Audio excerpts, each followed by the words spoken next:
എന്നാൽ ജനങ്ങളെ മണ്ടന്മാരാക്കിക്കൊണ്ടുള്ള പ്രവൃത്തികളുമൊക്കെ ഏത് കാലത്ത് തീരുമെന്നുള്ളതാണ് ഞാൻ ഈ ആലോചിക്കുന്നത്. ഒരു കാലത്തും തീരാൻ പോകുന്നില്ല. കാരണം ഇവന്മാരെയൊക്കെ അംഗീകരിക്കാനും ഇവന്മാരെയൊക്കെ ചേർത്ത് പിടിക്കാനും വേണ്ടിയിട്ട് കുറേ മരവാഴകൾ കൂടെ കാണും.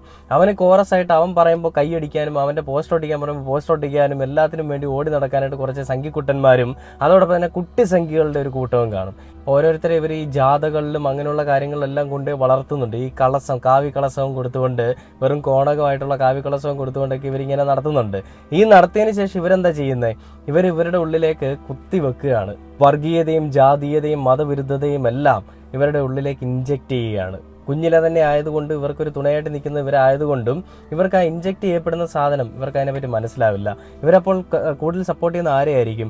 സംഘികളെ തന്നെ ആയിരിക്കും. ആ വളർന്നു വരുന്ന ഒരു കുട്ടി സംഘിയുടെ അടുത്തും ഈ പറയുന്ന സുരേഷ് ഗോപിയുടെ ഈ പറയുന്ന പോരാട്ട നാടകങ്ങളും കൊള്ളരുതായ്മകളും അല്ലെങ്കിൽ നിങ്ങളുടെ ഉള്ളിലുള്ള ജാതീയ ബോധങ്ങളെല്ലാം നടക്കും. എന്നാൽ കേരളത്തിലെ ജനങ്ങളെല്ലാം ബുദ്ധിയുള്ളവരാണ്. അതുകൊണ്ട് അവരുടെ അടുത്ത്